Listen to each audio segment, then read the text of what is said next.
Welcome to Private Stories, where people discover who they really are. You will not find me here when you come back. Those were the last words I said to her. They dropped between us like a blade sinking slowly into wet wood. Heavy, inevitable, final. I did not shout. I did not beg. The music from the beach party pulsed behind us like a distant heartbeat, while rows of tiki torches burned along the sand and waves rolled lazily toward the shore of Santa Cruz. Vanessa paused. Her dark hair shifted across her shoulders as she tilted her head slightly. Then she laughed. Not nervous laughter. Not awkward laughter. Real laughter. The kind people use when someone tells a ridiculous joke. Like the idea of me leaving her was so absurd it did not deserve anger or concern. Only amusement. And then she turned away. Her hand slipped into Logan Pierce's hand, and she spun beneath the hanging string lights as the music rose again. Just like that. Conversation over. Marriage dismissed. I stayed there a moment longer. The cold sand pressed against the soles of my shoes. It felt strange how quickly everything could change. A year earlier I was the man who made her pancakes on Sunday mornings. The man who remembered how she liked her coffee. The man who sat through entire seasons of reality shows he hated just because she loved them. Now I was the man whose boundaries were comedy material. The man she laughed at in public. The man she assumed would never actually leave. A breeze moved through the palm trees. Somewhere someone opened another bottle of champagne. No one noticed me standing there. Not even her. She was too busy dancing with Logan. Too busy leaning close while he whispered something that made her smile. So I turned and walked away. No goodbye. No dramatic exit. Just quiet footsteps through the narrow trail that cut between the trees behind the beach. The party noise faded with every step. Music, laughter, voices, all of it dissolving into the night. By the time I reached the road, the only sound left was the ocean somewhere behind me. I had no plan. My phone battery showed 12%. Sand filled my shoes. And I was still wearing the blue button-down shirt Vanessa had commented on earlier that night. You actually look decent for once, Adrian. She said it between sips of her second mojito. Then 10 minutes later she asked Logan to teach her how locals dance. Funny how certain details stay sharp. Like broken glass in memory. Car passed. Headlights sweeping across the empty road. I raised my hand and ordered the first ride I could find. The driver did not ask questions. He took me into town where neon signs flickered above seafood bars and late-night diners. I booked a cheap motel room behind a crab shack that smelled like fried oil and salt water. The place looked like it had not changed since the late 1980s. The carpet was worn. The lamp buzzed softly. The bed carried a faint smell of mildew. I sat on the edge of it without even taking off my shoes, and stared at the wall. No television, no music, just silence. The kind of silence that slowly grows teeth. At 11:42 p.m. the first text arrived. Vanessa, hey, where are you? You being dramatic again. A minute later, Adrian seriously stopped sulking. It is just a party. Another message. Come back. I am getting tired of pretending you did not storm off. I placed the phone beside me and watched the screen light up again and again. 12:19 a.m. Her first call. I let it ring. 12:26 a.m. Another call. 12:40 a.m. One more. By 1 a.m., the voice messages started. The first began with an irritated sigh. The second had loud music and laughter behind her voice. Adrian, come back, you are being weird. But the third one, that was different. Wind howled faintly behind her. Waves crashed somewhere close. Her words came slower, slightly slurred. If you think walking away made you look strong, you are wrong. You just look pathetic. That is why people think you are soft, Adrian. You never do anything. You just sit there feeling sorry for yourself. Something inside me shifted. Not anger. Not even sadness. Just a quiet click. Like a lock turning. I picked up the phone, opened the gallery, and started deleting. Photos, message threads, shared notes, our playlists. Years of memories disappearing one by one. No yelling, no tears, just quiet, precise erasing. And the entire time one thought repeated in my mind. She laughed. When I finally drew the line. She never believed I would actually walk away. Maybe part of me did not believe it either. But there I was, alone in a cheap motel room, off the radar, for the first time in years. Not explaining myself, not apologizing, just gone. And somewhere back on that glowing beach, under string lights and music, my wife was still laughing, not realizing the joke had already ended. The next morning the sun forced its way through the thin motel curtains like a spotlight. Bright, unforgiving, merciless. For a moment I did not remember where I was. Then everything returned. The beach, her laughter, Logan's hand resting too comfortably on her waist. My phone vibrated again. This time the messages were not from Vanessa. They were from her sister, Ashley. Adrian, what happened? Vanessa is losing her mind. She says you disappeared. I stared at the screen but did not reply. Not because I wanted to punish anyone, but because I knew something dangerous about myself. If I opened the door even a little, I would be dragged back into explanations, back into accusations that I was overreacting, back into that familiar exhausting dance where my feelings became the problem instead of her behavior. And I was not sure I would survive that again. Silence.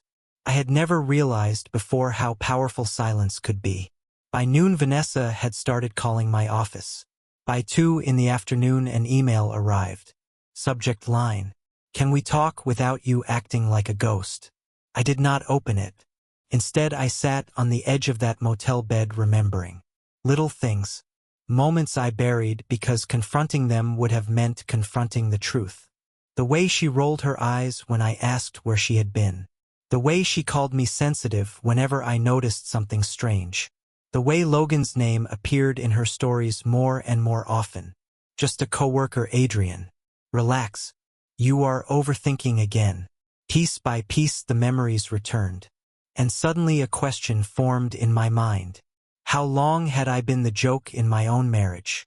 I did not have the answer. But that evening curiosity finally defeated restraint. The motel room was dim. The Carolina sunlight outside had faded into a dull orange glow behind the curtains. The silence pressed against my chest like weight. And without really thinking, I logged into the cloud account Vanessa and I created when we got married. Shared storage, shared photos, shared memories. Or at least that was the idea. At first the gallery looked normal. Pictures from last Christmas in Chicago. A few selfies with our gray cat Winston. Photos from a yoga retreat she attended in Arizona. Nothing unusual. Then I noticed a folder. Workshop Denver. I almost smiled. I remembered that trip. It was supposed to be a professional seminar. Networking. Lectures. Career development. No spouses allowed. She came home exhausted and distant. I picked her up from the train station with her favorite cinnamon rolls from that bakery she loved. She kissed my cheek quickly, like she was greeting a coworker, not her husband. At the time I blamed travel fatigue. Now, I opened the folder. The phone hesitated for a moment before loading the images. The first photo looked harmless. Vanessa standing in a conference room holding coffee. Her dark hair tied back neatly. A name badge clipped to her blouse. But the third picture, that one stopped my breathing. A mirror selfie.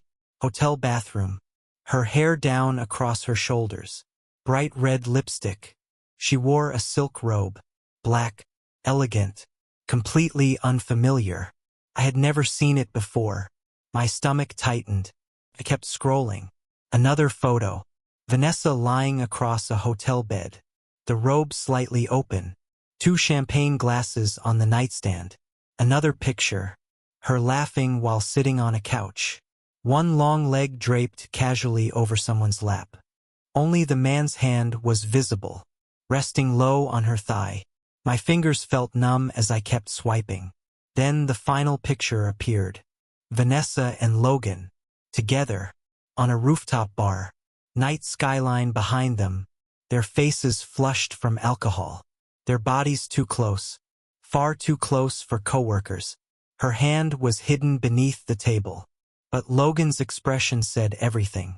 That quiet smile men have when someone's touch is exactly where it should not be. I stopped breathing. Not anger, not heartbreak, just emptiness. Like someone had hollowed out my chest and left only air. Minutes passed, maybe longer. Eventually nausea rose violently from my stomach. I stumbled into the motel bathroom and barely reached the sink before vomiting. My hands shook against the cracked porcelain. But even after that, even after seeing enough, I returned to the phone, because something worse had already begun to form in my mind. This did not feel like a single mistake. It felt organized, planned, comfortable, and the timestamps confirmed it. Denver 6 months ago. A brewery festival 2 months later. Another set of photos 3 weeks before the beach party. In those pictures Vanessa sat in Logan's lap inside a lounge bar. Her lips pressed against his neck. Her eyes closed. That was not an accident. That was a relationship. And suddenly everything became clear. I had never been the center of her life. I had been the safe option. The husband who paid the mortgage. The husband who showed up to family dinners. The husband who made her look stable. I stood in front of the bathroom mirror. My face looked pale. Sweat clung to my hair. I looked like someone who had just crawled out of a collapsed building. But something strange had replaced the panic. Cold clarity. This was not confusion. Not misunderstanding. Not a single moment of weakness. This was a pattern. A deliberate lie stretched across months. And the worst part, she believed I would never leave. That I did not have the courage. That I would swallow every insult, every doubt, every humiliation, and stay. So I made a decision. Not revenge. Not confrontation. Something quieter. Something far more final. Disappearance. I rented a car the next morning. Picked a city 5 hours west. A place she would never think to search. Somewhere small. Anonymous. Cheap. I canceled every payment connected to our joint account. Disabled location sharing. Packed the few clothes I had brought into a grocery bag. And before leaving, I looked once more at my phone. Still full of unread messages. Still lighting up every few minutes. Vanessa calling again. Again. Again. I turned it off. And left her exactly what she had given me. Silence. But deep down, I already knew that silence would not last very long. Because when someone finally realizes the joke is over, that is when the panic begins. For 2 full days I did not check my phone. Not once. The world could have collapsed and I would not have known. I drove west across California until the ocean disappeared behind dry hills and dusty highways. Eventually I stopped in a small town called Ridgewood Valley. Population barely 12,000. The kind of place where nothing happens and nobody asks questions. Perfect. I rented a tiny sublet apartment above an abandoned thrift store. The landlord was a quiet man named Walter. Gray beard. Sunburned skin. A voice that sounded like gravel. He barely spoke 3 sentences while handing me the key. Cash works. No loud music. Trash goes out Tuesday nights. That was it. The apartment itself looked like something forgotten by time. 1 narrow bedroom. A crooked balcony. Wooden floors that creaked every time I moved. The shower pipes rattled when the water warmed up. But I loved it immediately, because no one knew where I was. For the first time in years I did not feel watched, measured, judged. I simply existed. On the 3rd morning curiosity finally defeated discipline. I opened the drawer where my real phone had been sitting powered off. For a moment I hesitated. Then I turned it on. The avalanche came instantly. 42 missed calls. 13 voice messages. Dozens of texts. Not just from Vanessa. Her sister. 2 coworkers. Even her mother. The tone had changed completely. The mocking was gone. Now the messages carried something else. confusion, fear, urgency. Adrian, where are you? Please answer. This is not funny. You are scaring everyone. Come home so we can talk. I know you are upset, but disappearing is not the solution. One voice message made my chest tighten. It was Vanessa. Her voice trembled. Soft, uncertain. Adrian, please. I do not know what you saw, but it is not what you think. I made a mistake. Just come home. I will explain everything. Explain. I stared at the phone for a long time. Explain what exactly? The photos. The months of lying. The way she wrapped herself around another man while I paid the mortgage and folded the laundry and waited for her to come home. Something suddenly became clear. She was not afraid because she hurt me. She was afraid because I finally acted. Because I stepped outside the role she had written for me. The quiet husband. The harmless husband. The husband she could laugh at during wine with friends. Me leaving. That was never part of her script. That night another message appeared. But this one came from a number I did not recognize. Just one short sentence. She is trying to find you. My stomach tightened. A second message appeared. She is telling people you are unstable. Says you need help. I typed back quickly. Who is this? No reply. The next morning things escalated. My bank account access suddenly failed. My email password stopped working. Even our streaming accounts logged me out. Vanessa was pulling every lever she could find. Trying to regain control. Trying to pull the steering wheel back. But what she did not realize. I was already ahead. Weeks before the beach trip, I had quietly moved half our savings into a personal account. A strange instinct I could never fully explain. Now I was grateful for it. Every photo I found, every message, every voice recording, had already been backed up onto an encrypted drive. She would not trap me inside her version of the story again. But Vanessa was not finished. 3 days later, she drove to my parents' house in Colorado. She stood on their porch crying, telling them I had disappeared during a depressive episode, saying she feared for my safety, begging them to help bring me home. She did not know I had already called them, already told them everything. My mother opened the door and looked at her silently. Then she said one sentence. If my son wants you, he will find you. Vanessa did not reply. She simply turned and left. I believed that would end things. I believed distance would finally create peace. But that night something happened. Around 2 in the morning, a loud metallic crack echoed through the apartment. I woke instantly, my heart pounding. The front door lock hung slightly twisted. Someone had tried to force it. The wood around the handle splintered. But the door held. No one got inside. Still, the message was obvious. Someone knew where I was. I did not sleep again that night. I sat in the living room with the lights off, a kitchen knife resting in my hand, watching shadows crawl slowly across the walls. And a new realization settled quietly into my mind. Disappearing was not enough, because Vanessa was already rewriting the story. The unstable husband, the fragile man who ran away, the depressed partner who needed help. It was brilliant, easy to believe. Once that label sticks, everything else changes. Her betrayal becomes self-care. My silence becomes proof of instability. She was painting over the truth one lie at a time.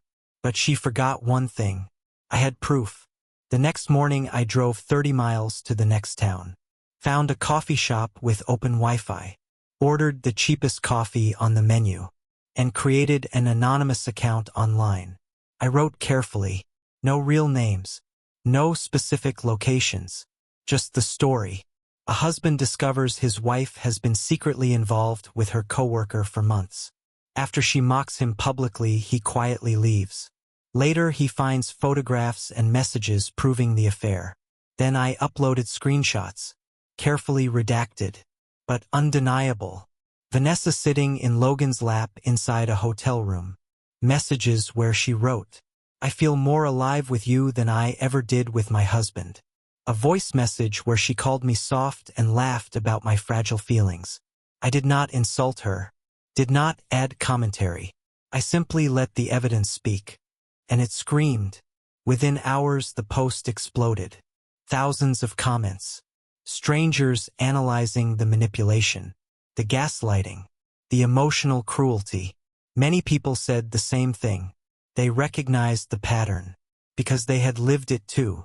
But something happened next that I never expected. Someone sent the story to Logan's fiancée. Yes, he had one. Her name was Rachel. She contacted me privately. Her message was calm but raw. She had no idea. Their wedding was 6 weeks away. She believed Vanessa was just a colleague. She asked for the rest of the evidence. For a long time I hesitated. Then I sent everything. Not out of revenge, but because no one deserves to walk into a marriage blindfolded. 2 days later Logan lost his job. Rachel worked in corporate HR, high enough in the company to open an investigation immediately. And suddenly the entire structure around Vanessa began to collapse. Coworkers stopped responding to her messages. Friends quietly removed photos with her. People who once laughed at her jokes about her boring husband suddenly avoided eye contact. Vanessa tried one last time to control the narrative. She posted a tearful video on Instagram, talking about betrayal, about a malicious smear campaign, about a husband she trusted. But this time the comments did not go her way. Because when lies break in public, they do not crack, they shatter, and people always remember who laughed first. Still, watching everything collapse did not bring me joy. No satisfaction, no victory, just exhaustion. Because while her world burned online, I was still sitting alone in a dusty apartment wondering how I spent so many years loving someone who treated me like a punchline. Then one evening the doorbell rang. Just one sharp ring. I froze, looked through the peephole, and my stomach dropped. Because the person standing outside was not Vanessa. It was someone far worse. The doorbell rang again. Short, sharp, impatient. I moved slowly toward the peephole. Every muscle in my body tightened. I expected Vanessa. I was ready for Vanessa. The tears, the accusations, the dramatic collapse. But the man standing outside my door was someone else entirely. Mid-50s maybe, tall, expensive charcoal coat, polished leather shoes that did not belong anywhere near a dusty street like this. In one hand he carried a black briefcase. Behind him a black Audi idled crookedly along the curb. Government plates. My stomach tightened. I did not open the door. Instead I slid the window beside it open a few inches. "Can I help you?" The man glanced at his watch first, like I had already wasted too much of his time. Then he looked up. "You are Adrian Hale, correct?" I hesitated, then lied. "No." He sighed slightly. "I saw you through the window 20 seconds ago. Let us not waste time." I should have closed the window, should have walked away, but there was something in his voice. Cold, precise, like a surgeon explaining a procedure. So I opened the door a few inches, just enough for him to slide a manila envelope through the gap. "I represent a legal firm currently reviewing allegations filed by your wife." The word wife sounded strange now, like a technical label instead of a person. "I am not interested." I started closing the door. Then he spoke again. "You should be. She is preparing claims. Harassment, digital defamation, emotional abuse. Your name appears prominently." The door stopped moving. He did not smile, did not threaten, simply held the envelope between 2 fingers. "You will want to read this carefully." I took it, my hands strangely steady. The man nodded once, then turned toward his car. Before stepping inside, he looked back briefly. In my line of work, we see many couples destroy each other. Usually it is cleaner when at least one of them has a soul. Then he drove away. I locked the door, closed every curtain, and placed the envelope on the small kitchen table. For a long time I did not open it. Instead I made coffee, burned toast, drank the coffee cold. Finally I sat down and opened the envelope. Inside was a full legal dossier, printed screenshots, my anonymous posts, highlighted in red pen, transcripts of messages, even therapist notes Vanessa had apparently shared voluntarily. One line made me laugh out loud. Emotionally compromised woman recovering from psychological abuse by a controlling husband. Controlling. The word echoed in my mind. I had begged her to come home for dinner twice a week. I asked her to stop spending so much time with Logan. I paid for her graduate school courses, edited her essays, waited awake until 2 in the morning when she lost track of time with coworkers. And I was the controlling one. The envelope fell onto the table. For a moment anger flickered, then faded, because Vanessa made one critical mistake. She assumed I had nothing, but I did. Voice recordings, messages, group chats where she mocked me to coworkers, calling me loyal but pathetic, telling Logan I was too weak to ever leave even if I saw them together on a billboard. All of it backed up, all of it copied. All of it already sent to 3 friends with instructions to release everything if something happened to me. I was no longer defending myself. The next morning I emailed her lawyer.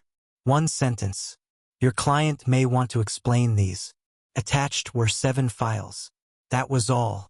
3 hours later my phone rang. Blocked number. I answered. For the first time in weeks Vanessa did not laugh. Her voice sounded smaller.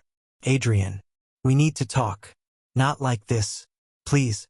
I said nothing for several seconds. Then one word. Where? We met 2 towns away in a quiet roadside diner. Neutral ground. For small tables. Sun-faded menus.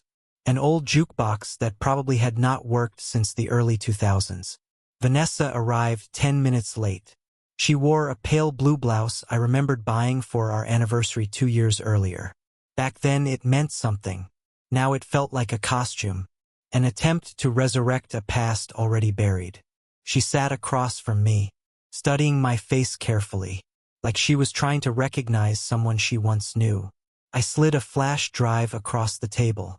Watch everything on this before you speak.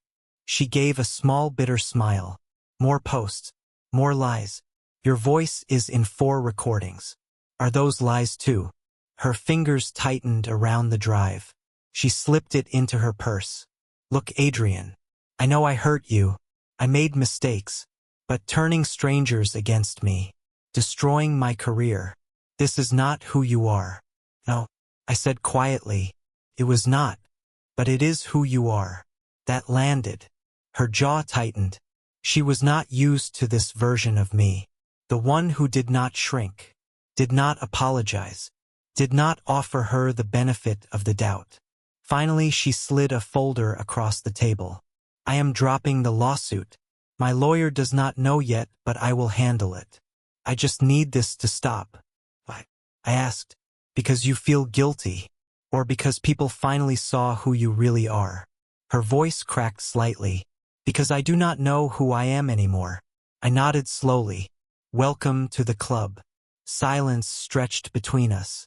Then I slid another document across the table. The finalized divorce agreement. Clean separation. No alimony. No drawn-out court battle. Everything already divided. All that remained was her signature. She stared at the paper for a long time.